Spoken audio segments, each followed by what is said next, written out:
ada notif dari Luis nih. All about Banten 12. Akun apaan ya ini ya? Udah, cek dulu aja.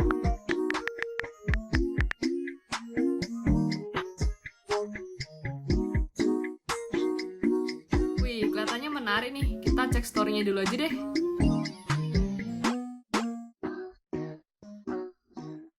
Oke, ini ada peta sama badak bercula satunya Banten ternyata.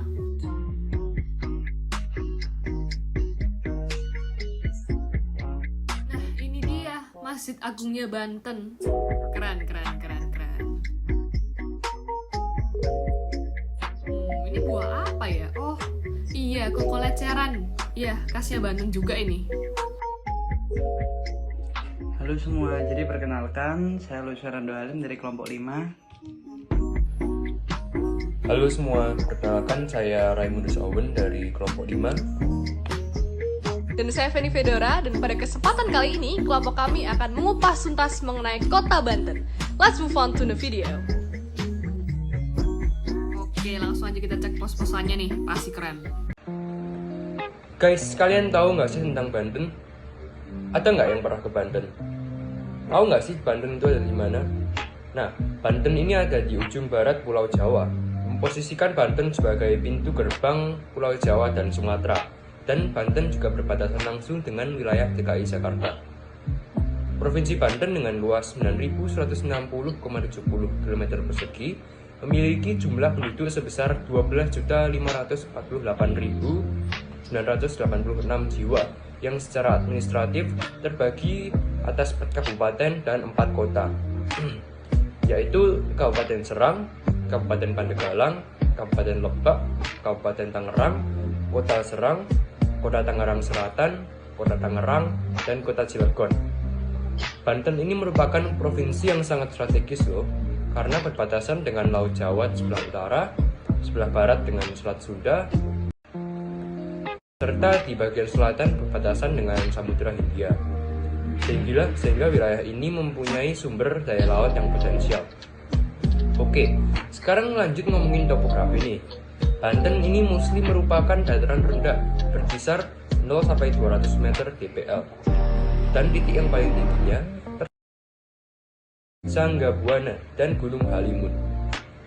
Morfologi Banten secara umum terbagi menjadi 3 kelompok, yaitu morfologi dataran, perbukitan landai sedang, dan perbukitan terjal. Nah, flora khas yang ada di Provinsi Banten antara lain adalah koko leceran. Nah, lalu untuk faunanya, Provinsi Banten mempunyai badak Jawa, owa Jawa, surili, dan anjing hutan. Untuk iklim, suhu udara rata-rata Banten mencapai 27 Celcius dengan kelembapan udara rata-rata 8% serta di bagian selatan persen. Hujan turun setiap bulannya dengan jumlah dari hari dan curah hujan dan dalam setahun masing-masing sebanyak 206 hari dan 3.573 mm. Provinsi Banten merupakan daerah pemekaran dari Jawa Barat pada tahun 2020. Didukung oleh kondisi geografis dan luas wilayah mencapai 9.000 km persegi, menjadikan provinsi ini berpotensi untuk pengembangan sektor pertanian, peternakan, dan perkebunan. Dari perkebunan tersebut, produksi kebun yang dihasilkan antara lain adalah perkebunan kakao, yaitu produksi primernya adalah buah basah, lalu ada perkebunan karet, produksi primernya adalah lateks, dan perkebunan kelapa sawit, produksi primernya adalah buah segar. Selain itu, Provinsi Banten juga dikenal dengan Taman Nasional Ujung Kulon yang berdiri pada tahun 1992. Taman Nasional Ujung Kulon menyediakan sejumlah objek wisata yang menarik dikunjungi seperti Pulau Baucang, Padang Pengembalaan Cidaon, Padang Pengembalaan Cibunar, Gua Sangyeh Sirah, Pantai Selatan, dan masih banyak lagi. Tidak hanya itu, Banten juga memiliki potensi perindustrian yang sangat baik, dengan fasilitas yang tersedia, infrastruktur yang memadai, dan terintegrasi dengan baik membuat kawasan perindustrian di Banten berkembang dengan pesat. Provinsi Banten juga memiliki potensi sumber daya kelautan yang prospek, letaknya yang dekat dengan ibu kota negara, dan jembatan penghubung Pulau Jawa dan Sumatera membuat Banten daerah yang strategis untuk sektor kelautan dan perikanan. Potensi pertambangan, buatan dan kehidupan masyarakat tradisional atau living culture yang berkembang sebagai destinasi wisata berskala nasional bahkan internasional, seperti pesona Pantai Anyer, Carita dan Tanjung Lesung, wisata bahari Pulau Umang, Taman Nasional Ujung Kulon, wisata religi Banten Lama, dan keunikan masyarakat tradisional Baduy. Buatan dan kehidupan. Nah, jika kita masuk ke bagian percepatan pertumbuhan. Nah, Banten sendiri ini masuk dalam wilayah pembangunan umum atau WPUB dalam wilayah pembangunan 4 dan pusatnya berada di Jakarta. Nah, jika dilihat lagi dari lokasinya, Banten ini tuh lokasinya cukup strategis karena berada di paling barat Pulau Jawa dan juga Sumatera yang menjadi konektivitas di segala bidang, contohnya bidang transportasi dan juga industri. Nah, karena lokasinya berdekatan dengan Jakarta sendiri tentunya berdampak pada pekerjaan masyarakat setempatnya yang di sini tuh rata-rata tuh banyak bekerja di bidang industri sendiri. Nah, karena akibat adanya kemajuan teknologi dan juga transportasi yang memadai, yang di sini tuh masuk dalam ekspedisi industri. Nah, selain dari bidang industri sendiri, percepatan pertumbuhan itu juga ada di berbagai unsur. Yang pertama ada indeks pembangunan manusia. Nah, berdasarkan dari BPS, IPM Banten pada tahun 2020 mengalami kenaikan sebesar 0,01 dari tahun sebelumnya, hanya 72,40. Nah, menjadi 7,45. Dan yang kedua dari sektor pendidikan yang meliputi angka partisipasi sekolah yang terbilang cukup tinggi pada tahun 2019, yakni sekitar 97,58%. Nah, tetapi pada tahun 2019 mengalami penurunan menjadi 8,74%. Nah, yang kedua ada angka buta huruf. Pada tahun 2020 angka buta penurunan dari tahun sebelumnya, ini dari 2,38 menjadi 2,19. Dan selanjutnya ada rata-rata lama sekolah dalam 5 tahun terakhir ini meningkat dari 8,19 pada tahun 2014 menjadi 9,2 di tahun 2018. Dan terakhir adalah harapan nama sekolah yang meningkat juga pada tahun 2014 12,31 menjadi 12,85 pada tahun 2016. Dan di sini dapat disimpulkan bahwa rata-rata pendidikan masyarakat Banten sendiri masih belum dapat menyelesaikan pendidikan di jenjang SMP. Nah, untuk di bidang sektor perhubungan sendiri sudah ada dibangun tol Serang menjadi 7,45. Panimbang yang sudah jadi pada bulan Agustus kemarin yang menghubungkan kota Serang dan juga kota Panimbang. Selain itu adanya pembangunan di bidang tol lain, ya ini ada pembangunan di tol Merak Jakarta yang menghubungkan antara Pelabuhan Merak, Kota Tangerang dan juga Jakarta sendiri. Dan untuk di bidang transportasi air, perhubungan air itu ada pelabuhan sendiri, ini adalah Pelabuhan Merak yang kedepannya akan dijadikan pelabuhan internasional. Dan yang terakhir ada di bidang perhubungan udara, yakni di sini ada bandara yang kita tahu semua bahwa salah satu bandara terbesar di Indonesia adalah Bandara Internasional Soekarno-Hatta yang letaknya di kota Tangerang sendiri. Nah, selanjutnya masuk ke sektor kesehatan. Nah, di Provinsi Banten sendiri pada tahun 2020 terdapat 110 rumah sakit dengan 20 rumah sakit tipe B. Nah, tetapi persebarannya masih kurang merata karena 3/4%-nya itu masih berada di kota Tangerang dan 1/4%-nya masih berada di 5 kota atau kabupaten lainnya. Nah, di sini tuh penimbang yang sudah jadi pada tahun 2018 itu tercatat bahwa terdapat 158 posyandu tersebar di 6 kota, dan juga dalam fasilitas pelayanan tenaga kerja dokternya juga sudah cukup memadai, ini sekitar 4.274 tenaga kerja dokter dan juga 7.136 perawat, dan yang terakhir adalah 1.490 farmasi. Nah, selanjutnya dapat ditarik kesimpulan bahwa percepatan pertumbuhan di Banten sendiri itu masuk dalam teori growth pole. Nah, dikarenakan pada teori ini menjelaskan bahwa pertumbuhan ekonomi tidak terjadi di sebarang tempat, melainkan pada satu tempat saja. Di sini itu masuk pada kota Tangerang. Dikarenakan PDRB pada kota Tangerang itu yang berat sebelah dengan kota-kota lainnya, ini terutama pada kota Pandeglang. Hal ini itu wajar karena kota Tangerang itu sebagai pusat kegiatan ekonomi atau kutub pertumbuhan. Dikarenakan adanya data mendukung bahwa Tangerang sendiri itu di dalamnya terdapat 1.000 pabrik yang menopang sejumlah industri dan juga manufaktur di Pulau Jawa. Ditambah lagi dengan adanya kemajuan teknologi. Pada tahun 2018 itu tercatat kota Tangerang yang memungkinkan juga adanya kemajuan ekonomi di Provinsi Banten sendiri. Yang selanjutnya adalah teori tempat yang sentral, hierarki 4, dikarenakan pada pusat pertumbuhannya itu di Banten ini ada 4 kawasan, yakni ada kota Tangerang, kota Serang, kota Lebak dan juga kota Cilegon. Hal ini itu juga didukung dengan adanya kemajuan di bidang transportasi yang sangat berperan dalam teori ini. yang bisa dilihat dari adanya Pelabuhan Merak di Kota Cilegon. Nah, selain itu adanya wilayah perairan di Provinsi Banten yang perannya itu juga cukup strategis khususnya di bidang pelayaran. Mengingat adanya perairan Selat Sunda yang terletak di antara Pulau Jawa dan juga Sumatera yang menjadikan laut di Provinsi Banten ini menjadi salah satu yang terpadat di Indonesia. Nah, sekian dari saya, terima kasih. Ada yang live. Oke, langsung aja kita lihat.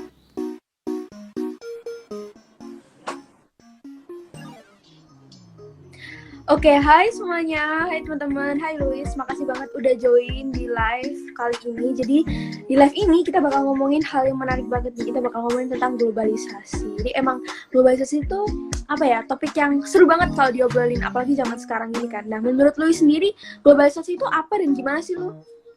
Nah, jadi kalau menurut aku sendiri itu globalisasi itu perubahan di bidang ya, yang identiknya tuh sama teknologi, baik di bidang komunikasi maupun transportasi ataupun ada di bidang pendidikan juga.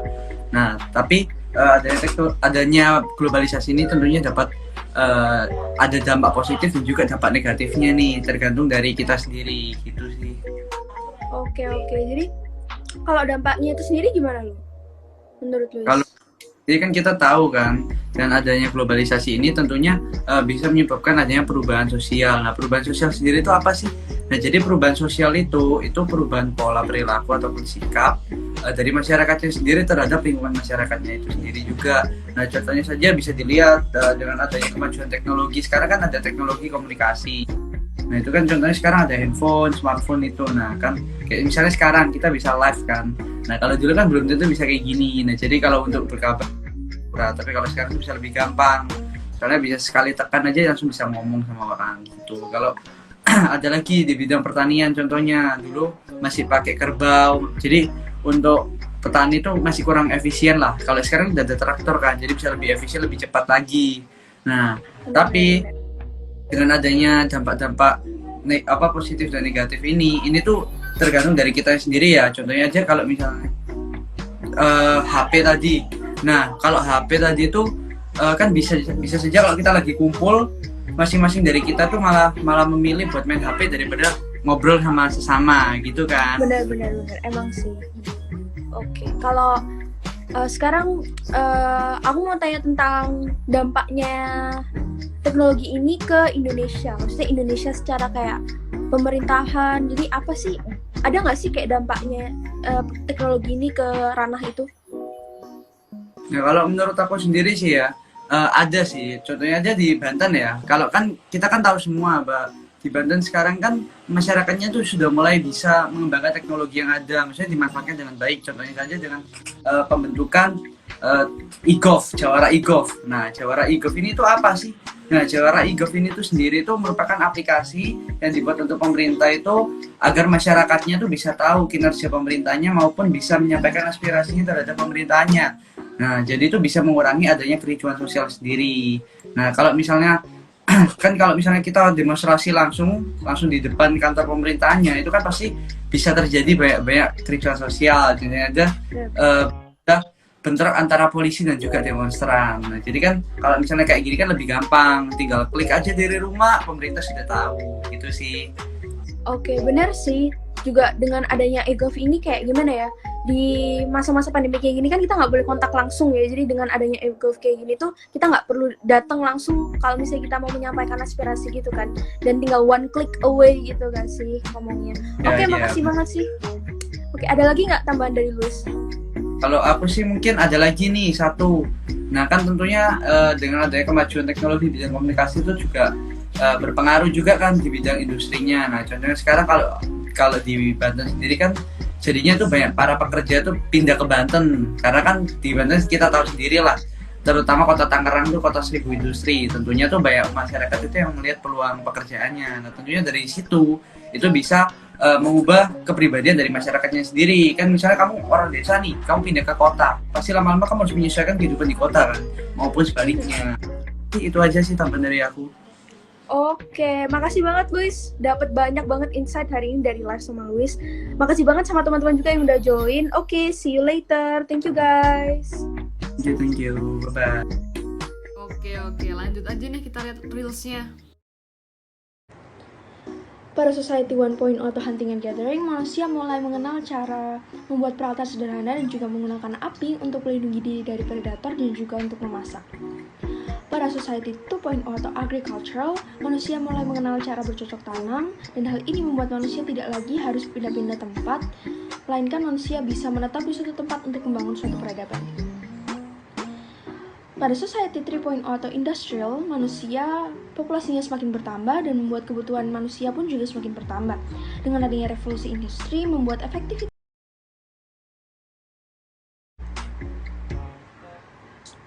Pada Society 4.0 atau Information, semua yang dulu berbasis fisik sekarang berbasis digital, dan hal ini membuat komunikasi dan koneksi antar manusia semakin mudah dan intens.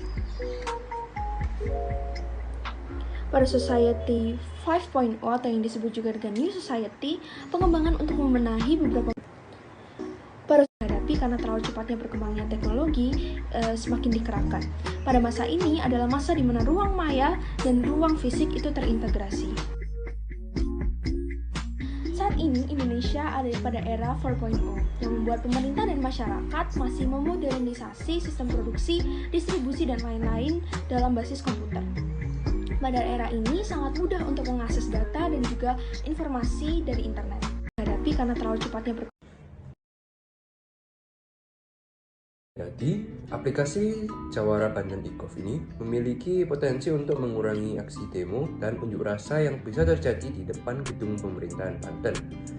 Nah, selanjutnya ada dampak positif kemajuan iptek. Nah, dengan adanya kemajuan iptek di bidang pemerintahan, pemerintah Banten mampu menciptakan program yang bernama Banten Jawara e-gov yang bisa mengakses semua layanan informasi terkait pemerintahan Provinsi Banten secara instan dan bisa dilakukan di mana saja.